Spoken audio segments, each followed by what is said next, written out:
Nullsec is ruined, or is it? Sweeping changes slated to arrive during the September 2026 major update have been presented by Fenris Creations game design director Okami. And these changes will have a direct impact to the operations of SOV holding alliances in EVE Online. And many people are wondering or presuming that Null is done for. Let me share my thoughts on it with you as someone who has been on the inside of Null Alliance management. EVE Online is too big to explore alone. Let's explore it together. Welcome back, everyone. I'm Lynn Rankin. I've spent a long time in New Eden, and I'm here to share with you what I've learned and continue to learn in this amazing game we call EVE. On July 17th, 2026, a dev blog was posted by FC Okami discussing the future of force projection in EVE Online. As a heads up to anyone who does not know about certain terminologies, these are terms I will be using in this video since I'll be using my soft management and logistics experience in a small to medium-sized alliance. And I'll be using a lot of jargon that normally I would stop and explain along the way. Here are the terms. SOV, player controlled territory in nullsec. ANSI, or jump gates, short for Ansiblex Jump Gates, a player built Stargate, if you will. Sino and Sino Jammer, beacons that capital ships can jump to, and subsequently Sino blockers preventing them from being activated. Jump fatigue, fatigue that builds up after you jump to a Sino, with the cooldown for the next jump taking more time the more frequently you jump in a short amount of time. Null block, a coalition of alliances who are friendly to each other. ACL, access control list, managing who can access certain structures or functions in EVE Online. Force projection, the ability to project your forces long distances and how easily you can do so. There will be more terms introduced throughout the video, but I'll explain those as I go. As someone who has been a primarily Null player since 2012 and directly involved in Alliance and SOV management for the past 3 years until earlier this year, and someone who has coordinated the supply chain management of fueling more than 100 structures and coordinating system resources under the still fairly new Equinox SOV system. I feel I can comment on this in a way that is objective to the life of someone who has touched these systems. Let's break down the current state very briefly. Ansiblexes can only be placed down once a system reaches a strategic index level of 3, meaning it has been owned uninterrupted for 35 days and the relevant SOV upgrade is installed in that system. From a resource perspective, the upgrade requires the system to have at least 500 power, just over 18,000 workforce, and needs to be supplied with 25 super ionic ice per hour to have active. Roughly 250 million is per month if an alliance is not collecting its own ice from planets. Ansiblexes have to be fueled with fuel blocks, costing around 400 million is per month depending on the racial fuel type, and need to be fed with a constant supply of liquid ozone, which is consumed anytime a ship jumps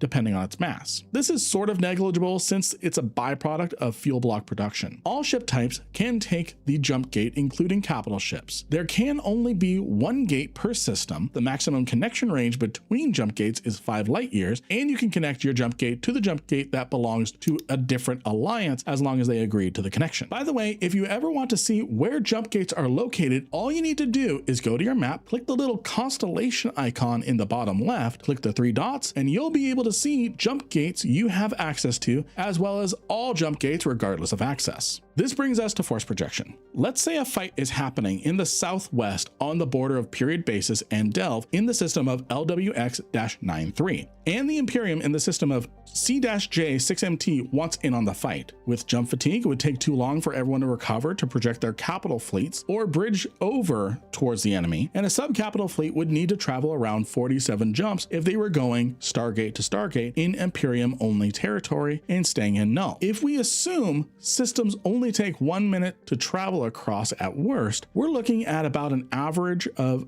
an hour of just travel time. Yes, I baked in just a little extra time since fleet commanders typically have to wait for fleets to align and herd cats together. Both of those are not ideal, and normally, except with advanced notice, the Imperium staging fleet cannot participate in the fight because the threat of the enemy running and not giving them a fight back, thus wasted time. The Imperium's coalition territory is vast and all interconnected with jump bridges. The actual distance, if you take the jump gates, just roughly looking at the map and playing connect the dots, 21-ish jumps or just under a half hour of travel time. This is a much more reasonable amount of time for a force to be projected and return home after interfering in fights that really aren't theirs. That's the reality of force projection, is larger groups can swing their hammer around in a much shorter time frame than any other group. As Okami stated, this has the knock-on effect of forcing smaller groups to join the big coalitions in order to survive or even participate in Sov Null, which then perpetuates the problem that only extremely large groups can contend in Null and interact with that portion of the game. There's no room for smaller alliances to carve out their own territory when the Imperium, Fraternity, or other large groups are just a few jumps away from interfering in your day. Okami states nearly impossible. I state it is impossible. The only reason why the drone lands exist for small to medium-sized alliances is because the Imperium and Winter coalitions allow it to. Even then, that's with the express promise that if any one group in the drone lands becomes large enough to put up a good fight, the Imperium will start fighting them. Ansiblexes are not the only factor when it comes to force projection. Wormholes and filaments can be manipulated to create an expedited route, as well as alpha accounts can be spun up with the express purpose of being staged in one area for free to be activated at a moment's notice. In conversations with the CSM, FC Okami was asked to provide their perspective, thoughts, and plans in regards to affecting force projection, and the upcoming Ansiblex changes were presented to them. A bold solution, as Okami put it, because it's become clear to them that small, continuous changes are not impacting force projection. Ansiblexes are not being deleted. Okami has made it clear that he loves it as part of the fantasy of Eve, so they're staying, not without major changes.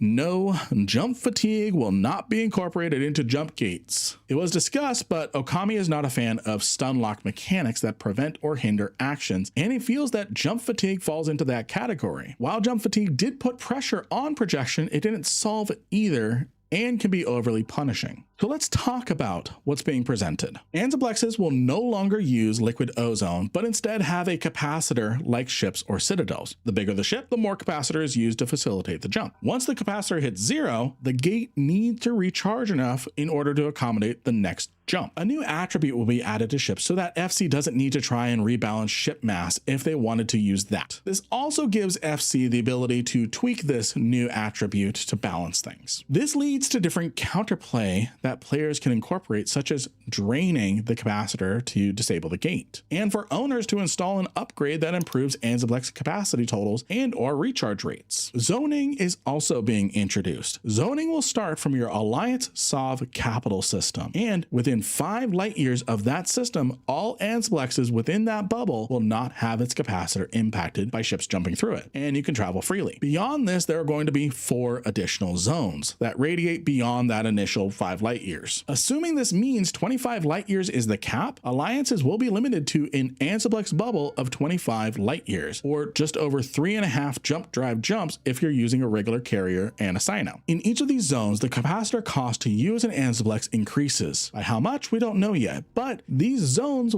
give Fenris Creations levers to tweak and balance these as well. A big hit to these changes is that capital ships will no longer be allowed to use Ansiblexes and will have to rely on normal stargates or jump drives and Sinos. This means that deploying your capital ship assets becomes even more important and strategic. This has caused Fenris Creations to reduce the number of system Sino jammers that can be anchored in a system from 3 down to 1. This reduces the advantage defenders have and increases the strategic opportunity for attackers to take out this infrastructure to bring in capital forces. The current allowed exception is Rorquals. They are going to be allowed to traverse Ansiblexes in the first iteration, but that could be subject to change. Nothing is said about freighters though. The biggest change with the presented solution is access control lists. Presently, you can give specific access to individuals or groups to use your Ansiblexes, extending the range of your network even further through diplomacy.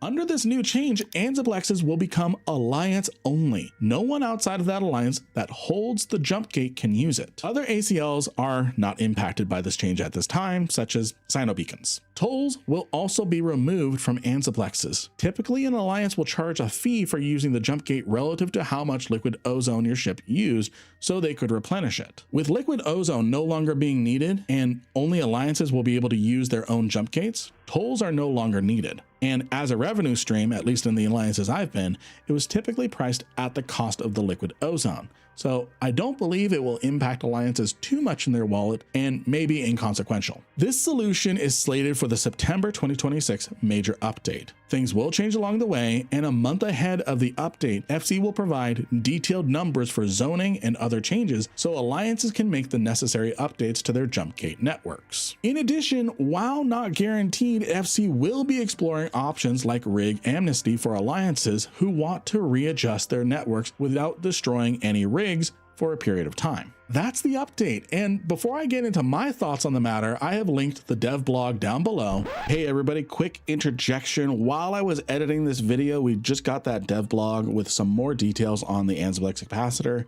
And wow, this gets even more crazier. But one thing I want to clarify very quickly is whenever I say 25 light year maximum limit or whatever, that was before we had all this new information. So just keep that in mind whenever I say for the rest of the video, hypothetical 25 light year maximum, because that's really all the information that we had. So it was still a hypothetical going off of the per 5 light year zone limit. What we're going to be covering right here is the quick little details that we just got on zoning. So again, bear with me through the rest of the video. It was recorded before we got all this new information. Let's get you the updated information on how the capacitor is actually going to work with the Ansiblex and some of the numbers that could still be subject to change before the actual release. So we'll just put a big pin in it because, spoiler alert, you can cap out a zone 5 Ansiblexes with 4 Marauders. Under the current design, the Ansiblex capacitor will be tuned to have a total of 1250 terajoules, have a average recharge equivalent of 200 terajoules every hour, which means the total recharge time from 0 is going to be 6.25–6.5 hours. And the Ansiblex capacitor will use the same non-linear recharge model as ship capacitors. So we're all familiar that 30–40% is the fastest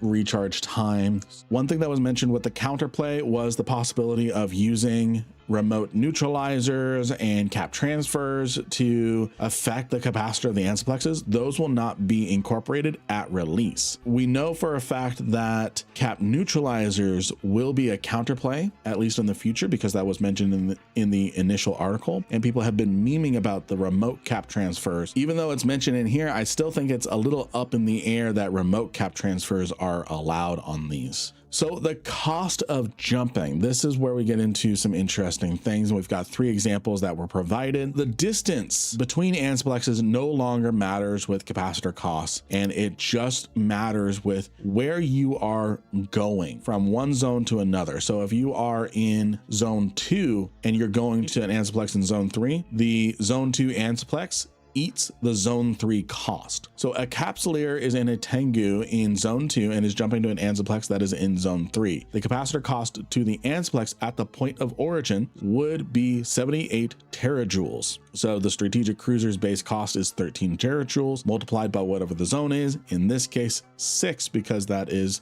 the zone 3 multiplier. A capsuleer is in a redeemer in zone 5 and is jumping to an Ansiblex in zone 4. The capacitor cost of the Ansiblex at the point of origin is 162 terajoules, because again, it is taking the capacitor cost of the destination, not where the zone is originating. So if you're going from a zone 5 to a zone 5, you get the zone 5 cost. If you're going from zone 4 to zone 5, you're getting the zone 5 cost. If you're going zone 5 to zone 4, you're getting the zone 4 cost. So that's what that is. A capsuleer is in an epithal in zone 2 and is jumping to an Ansiblex in zone 1. Although Tech 1 haulers have a base cost of 1 terajoule, because the multiplier for zone 1 is 0, no capacitor is used in that transaction. The zones we have, and this is again where without the context of the information here, just from the first article, you could assume a maximum Ansiblex anchor range of 25 light years, but you could have Ansiblexes 40 light years from your capital. It's just going to be all zone 5 cost, which, as I mentioned, 4 Marauders can cap out an Ansiblex in zone 5. Zone 1, as we all know, is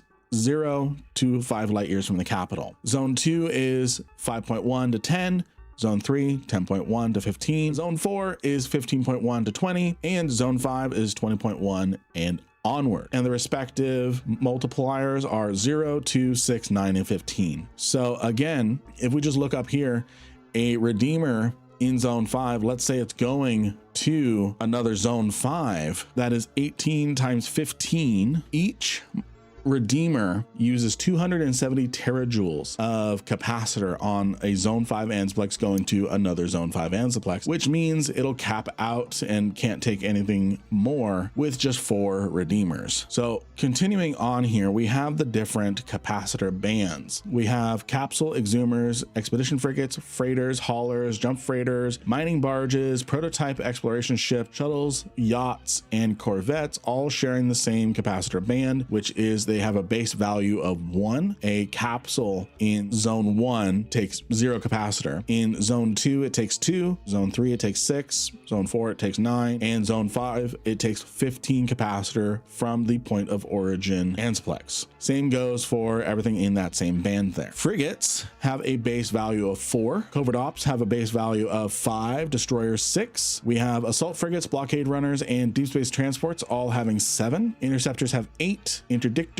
have 8.5. Man destroyers, electronic attack ships, logistics frigates, and tactical destroyers all have a base value of 9. Industrial command ships and cruisers have a base value of 10. What that means is if you are taking a zone 2 Ansiblex to another zone 2 Ansiblex, you can only have 62 cruisers with you of just Tech 1 or faction cruisers. Heavy interdiction cruiser 10.5, stealth bomber 11, force recon, heavy assault cruiser, and combat recons are all 11.5, flag cruiser 12, logistics 12.5, strategic cruiser 13, attack cruiser is 14. I said attack cruiser, I meant attack battle cruiser. Combat battle cruiser is 14.5, expedition command ships 15, man ships 16.5, battleships 16.5, black ops 18, marauders 19, and Rorqual 19. The last change that was announced just here is that the cooldown to change an alliance capital system will be increased to 90 days. That way capitals can't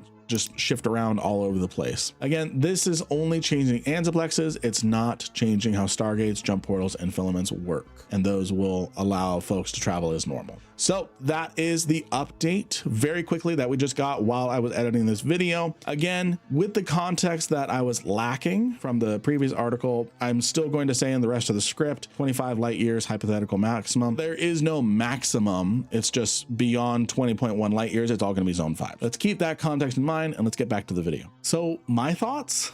My jaw dropped when I read all of this. As someone who used to work closely and keep track of the ins and outs of our alliance material, where it was going towards the logistics of structure management, this is a huge and, as Okami put it, bold move that will definitely shake things up. For the better, we'll see. All of this hinges on one major component of this whole thing, access control lists. Yes, a lot of things are going to be factored into this update, but the biggest change I foresee from this comes with the change to access control lists. Coalitions are a purely social construct. There's no official game system that supports the organization of coalitions. Alliances are the biggest organizational structure the game allows presently, and that's intended by game design to be that way. Players, as always, have shown their ability to organize and adapt beyond game design and create new systems of play and organization. Emergent gameplay. As a side note, I love emergent gameplay, from targeting a group of ice miners that collect a particular kind of ice because your enemy uses that fuel mostly, to shaking hands at Iceland at FanFest, not even logged in, and making deals that will affect thousands of players. This is what I play EVE for, and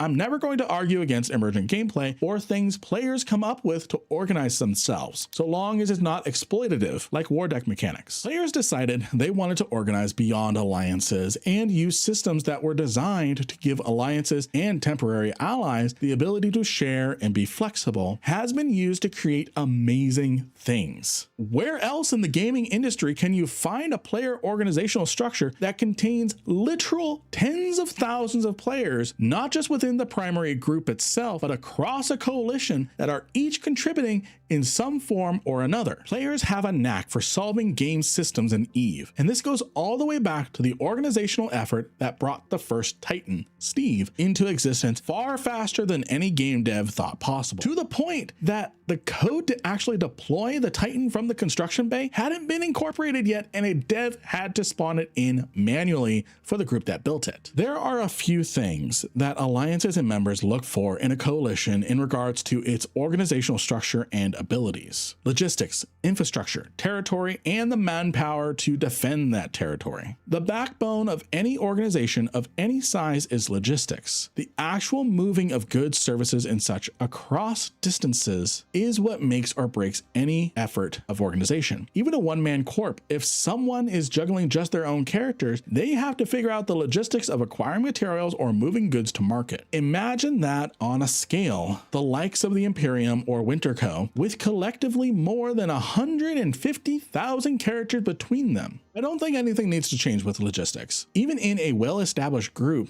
it is hard to maintain because you are tasked with making players become Amazon delivery drivers. This type of organizational hurdle, I believe every group needs to figure out, and any group worth their salt should figure it out. Next, we have manpower. At any point in your journey in Null, Initiative, Winter Coalition, or the Imperium can, have, and will interfere with your efforts. As the saying goes, join or die, and if you choose the latter, die quietly. The ability for groups to light the beacons and call Rohan for aid has been a part of the Null environment for decades now. EVE is 23 years old, I can say decades. The biggest battles in EVE have occurred because of this fact, breaking records every other year as player conflicts escalate, such as the bloodbath of B-R, the massacre at M2, the siege of FWST, the battle of 9-TAC-4, and more recently, the clash at Athioth, by setting a new record of over 10,000 players in the system at the same time. All of this takes immense coordination and, to an outside smaller group trying to establish themselves, impossible to contend with. You have to join, and if you don't, you won't be holding any territory for long, even if you manage to grab it somehow. The ability for alliances to call upon each other for manpower will never change, but with a vast expanse of territory that could be considered friendly, it's easy for alliances to contribute to large fights with their established infrastructure. But this is another emergent gameplay thing I don't believe FC is intending to harm. Players will always find a way to participate in fights, but with these changes, they may be selective and just focus on their immediate rival rather than interfere with a random fight in the Southwest or a group that obtained 3 systems and can't or won't expand beyond that. Like I mentioned earlier, the Imperium can cross 8 different regions of their own territory in the span of 20 minutes, whereas an opposing faction would take 2 to 3 times longer to travel the same distance. Safe, quick, well-maintained, and defended routes will always favor the territory owner. To an extent, I think this needs to be maintained. There needs to be a reason to own territory, an advantage you have over non-residents to your territory. I want to be specific in my language of non-residents. I believe that the Ansiblex changes should be alliance-only infrastructure. If a non-resident wants to have a clone in 4TAC-H or CTAC-J staging systems to participate in big fights with their coalition mates, go for it. But I believe Ansiblex access should just extend to the alliance holding the SOV. At the same time, just to touch on it, having participated in a single fight that had 3 Sino-Jammers as the objective in order to bring in capital support, I'm in favor of leveling the playing field and having just a single jammer to grind through. This does mean that smaller alliances have less wiggle room when it comes to defending the system from a capital fleet, but against an equally sized alliance, it should make things interesting. So back to Ansiblexes. The zoning aspect is going to be very interesting. Assuming with 5 zones at 5 light years each, maximum territory for a single alliance shouldn't extend beyond 25 light years in radius. I've always looked at the game of Stellaris, how massive empires have big logistics problems to solve, but the biggest potential because of the amount of resources available to them. While those problems existed for EVE players as well, and to an extent have been solved, it's always favored alliances to spread to as much territory as possible. Playing tall in Stellaris works, and it should work in EVE as well, but with systems like Equinox SOV and the way systems are connected, it demands more space in order to not only get the resources you require, but to transfer resources between systems to get more powerful resources online and available for your members. members. I do not believe that the Equinox SOV is compatible with the Ansiblex changes that are coming. Equinox SOV requires SOV holding alliances of any size to play wide, not tall. These player empires played wide to begin with, but that's because they had a wider foundation to enrich their tall gameplay. Now it's down to just wide. There's already memes going about that state that force auxiliaries will be used to cap up an Ansiblex so it can facilitate more jumps. If that becomes a game system, I don't see a problem with that, especially if we assume you simply won't be able to just anchor an Ansiblex outside of your 25 light year bubble. If someone can drain its capacitor, let someone fill it. Maybe with a debuff to discourage but not outright ban the behavior, like with Intosa's modules having a debuff if you try to use them on a capital ship. What do I think will happen when this change goes through? Do I think nullsec is ruined? No, I don't think it's ruined.